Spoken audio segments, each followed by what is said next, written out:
Assalamualaikum warahmatullahi wabarakatuh. Selamat pagi anak-anak.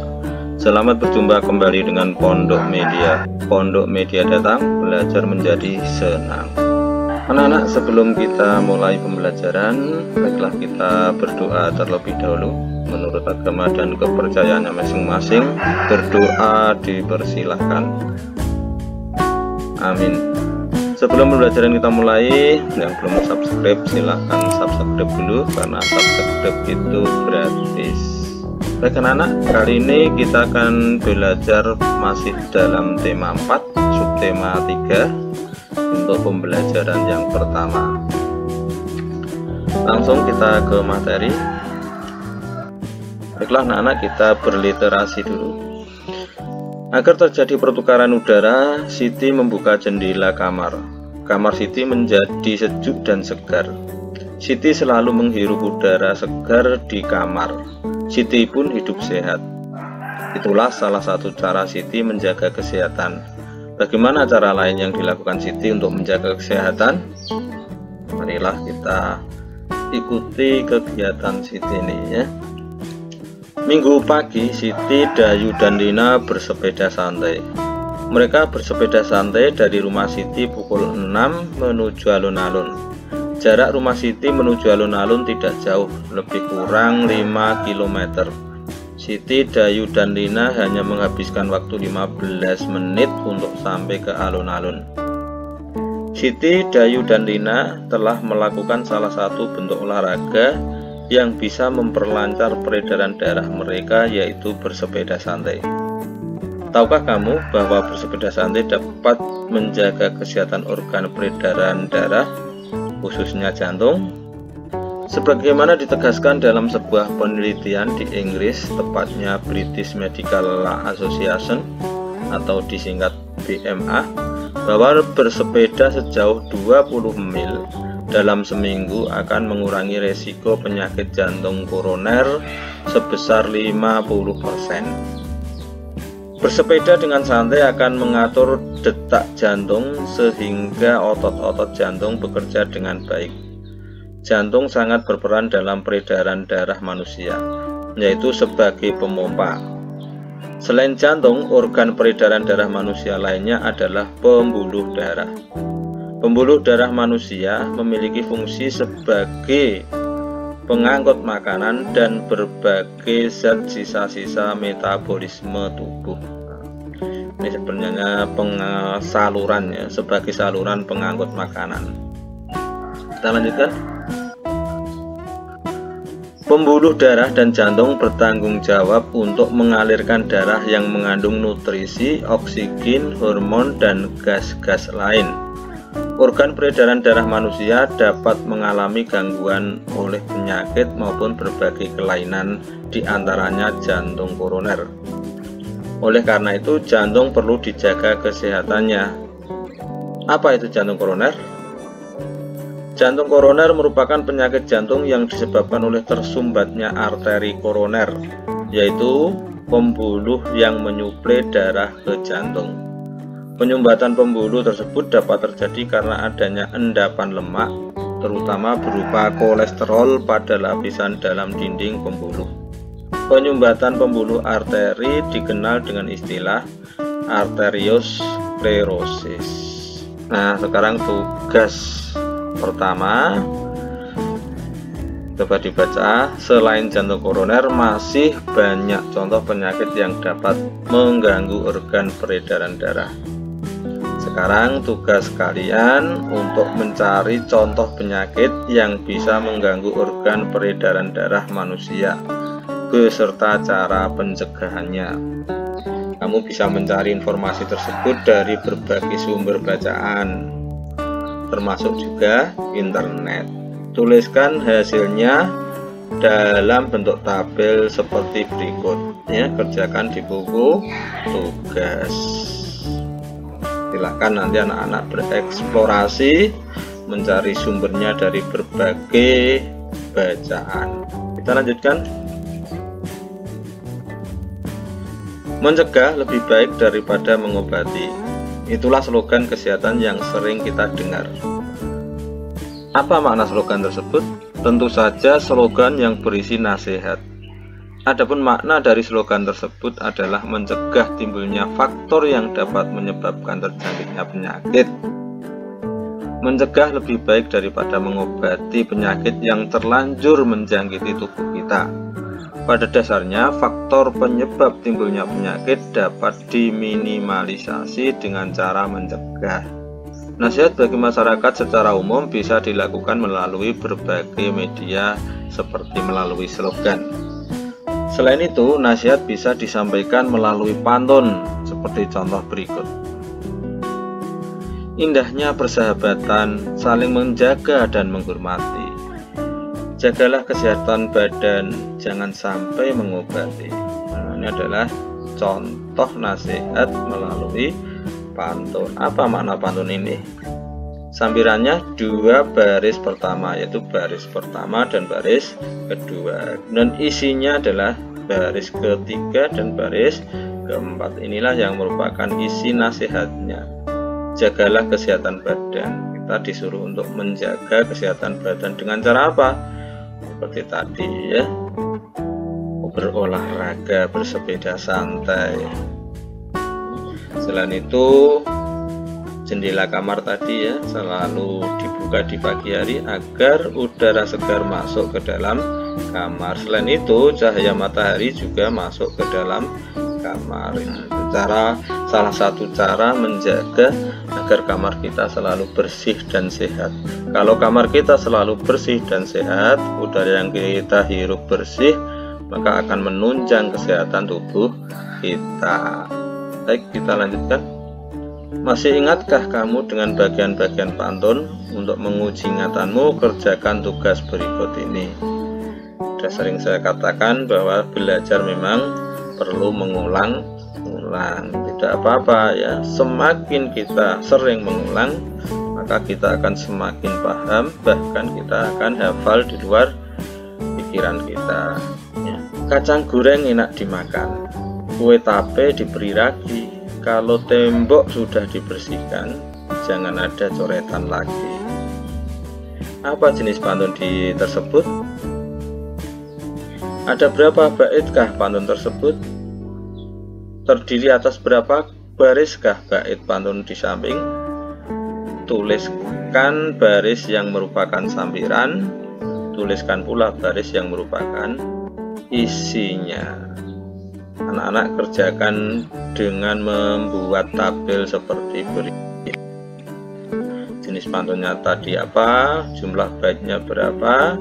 Jumlah barisnya ada berapa? Baris sampirannya yang mana ditulis? Baris isinya yang mana ditulis? Oke, kerjakan di buku tugas. Baik, kita lanjutkan.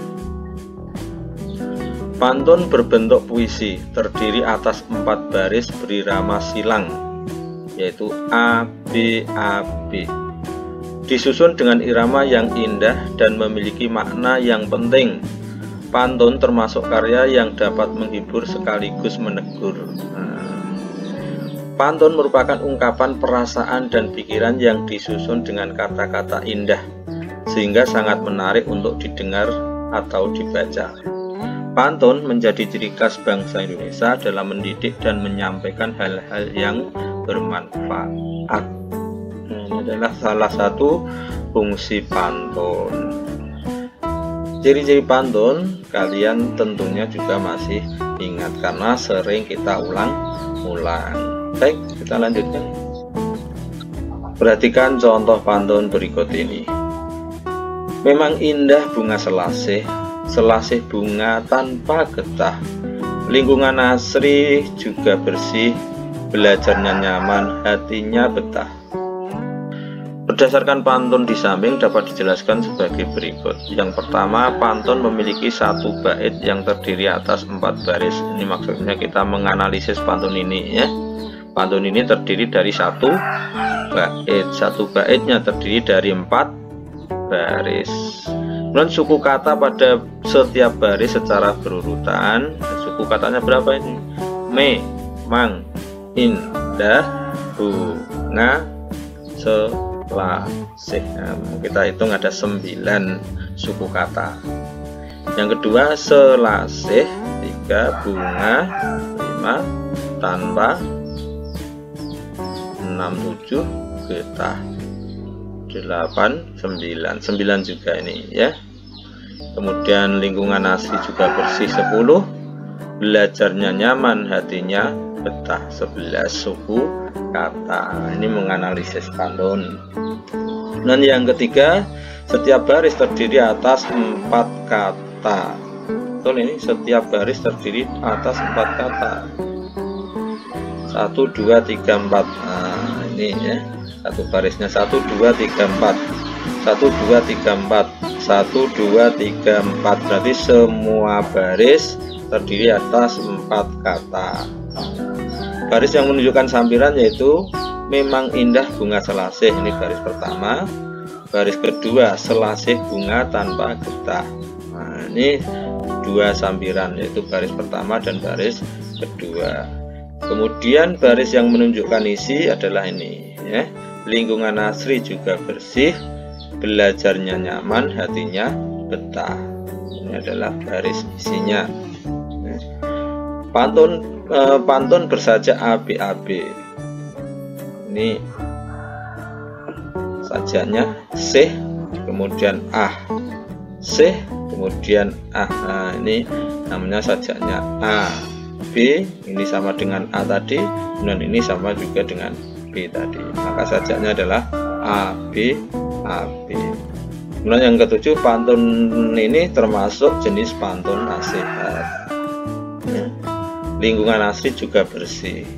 Kalau lingkungan asri dan bersih, maka belajar nyaman, hatinya betah. Artinya kita betah belajar karena suasananya yang nyaman. Oke, kita lanjut. Tugas 3, berdasarkan uraian di atas, coba tuliskan kembali bagian-bagian dari pantun dan ciri-ciri pantun. Sama seperti dia tadi ya. Nah, tapi silahkan ditulis kembali ya.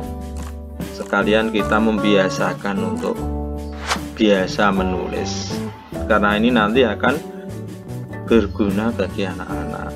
Kalau kita biasa menulis, sambil menulis nanti pikiran kita akan mengingat, sehingga tanpa disadari kita akan hafal dengan sendirinya ya. Baik, kita lanjutkan. Untuk kamu telah memahami bagian-bagian dari ciri-ciri pantun. Kamu juga tahu tentang jenis-jenis pantun. Nah, sekarang coba kamu buat pantun minimal 1 bait dengan susunan minimal 4 baris. Ya, sesuai dengan ciri-ciri pantun. Karena pantun itu ada aturannya dalam membuatnya, sesuai dengan ciri-ciri pantun. Oke, kita lanjutkan.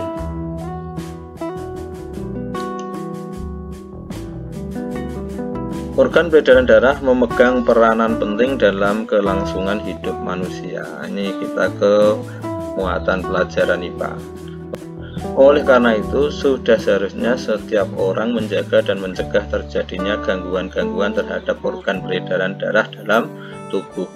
Bagaimana caranya? Cara paling mudah dan murah tanpa biaya dalam menjaga dan mencegah terjadinya gangguan-gangguan organ peredaran darah manusia sudah dicontohkan oleh Siti tadi ya, dan teman-temannya, yaitu dengan bersepeda santai. Masih banyak cara lain yang bisa kamu lakukan untuk menjaga kesehatan organ peredaran darah dalam tubuh. Apa sajakah itu? Peredaran darah juga sangat erat kaitannya dengan kerja dari jantung. Semakin baik kondisi jantung, maka peredaran darah di dalam tubuh juga akan semakin baik. Namun demikian, tidak semua orang memiliki kondisi peredaran darah yang normal dan dapat berfungsi dengan baik. Ada beberapa orang yang memiliki kelainan dan juga penyakit yang berhubungan dengan peredaran darah. Ada beberapa penyebab yang menjadi faktor timbulnya penyakit yang berhubungan dengan peredaran darah manusia. Beberapa penyebab yang dimaksud seperti faktor keturunan, obesitas apa? Kelebihan berat badan, pengaruh timbulnya suatu penyakit kronis. Nah, ini juga bisa menimbulkan gangguan peredaran darah.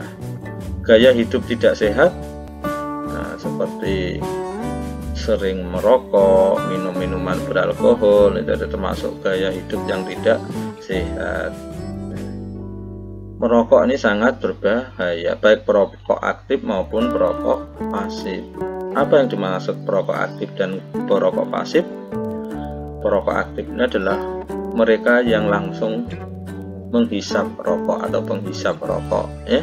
Dan perokok pasif adalah orang yang ada di sekitar penghisap rokok tadi yang terpapar dengan asap rokoknya. Karena itu anak-anak jangan coba-coba untuk mencoba menghisap rokok, karena di dalam rokok itu nanti ada zat yang bisa membuat kalian kecanduan. Kalau sudah kecanduan, ya sulit nanti untuk kita berhenti untuk merokok. Karena itu sebelum, nah tadi ada kata-kata istilah mencegah lebih baik daripada mengobati. Sebelum kalian itu kecanduan, lebih baik tidak pernah mencoba. Oke, kita lanjutkan. Penyebab yang ada, kamu tentunya bisa mengidentifikasi cara mencegah timbulnya penyakit seperti berikut. Yang pertama yaitu berolahraga secara teratur. Kedua adalah tidur yang cukup. Yang ketiga, atur pola makan. Dan yang keempat, hindari asap rokok baik sebagai perokok aktif maupun perokok pasif, ya. Paham semuanya ini ya? Tidur cukup, ya. Atur pola makan, pola makannya, ya. Kalau makan biasanya jam 6, ya silahkan jam 6 sarapan, ya. Kemudian kalau siang mungkin setelah pulang sekolah segera makan, silahkan segera makan, jangan ditunda. Tunda itu pola makan yang teratur. Tentunya makanannya juga makanan yang cukup mengandung gizi yang sehat. Lanjut, mari kita renungkan apa yang sudah kita pelajari hari ini. Apakah kamu sudah menjaga kesehatan organ peredaran darah? Bagaimana bentuk usaha yang sudah kalian lakukan untuk mencegah terjadinya gangguan pada organ peredaran darah? Silahkan direnungkan. Hasilnya bisa ditulis sendiri untuk refleksi kamu sendiri, ya, agar kalian selalu menjaga kesehatan organ peredaran darah. Kemudian bersama dengan orang tua. Nah, ini adalah salah satu cara kita menjaga organ kesehatan peredaran darah, itu dengan cara rutin seminggu sekali olahraga bersama keluarga, ya. Silahkan bisa ditulis pelaksanaan minggu pertama olahraganya apa, ya. Minggu kedua olahraganya apa, minggu ketiga dan seterusnya. Itu yang bisa saya sampaikan untuk pagi hari ini. Mohon maaf jika ada kesalahan maupun kekurangan. Jangan lupa yang belum subscribe, silahkan subscribe terlebih dahulu, karena subscribe itu gratis tanpa dipungut biaya apapun. Oke, saya cukupkan sekian. Billahi taufiq wal hidayah. Wassalamualaikum warahmatullahi wabarakatuh.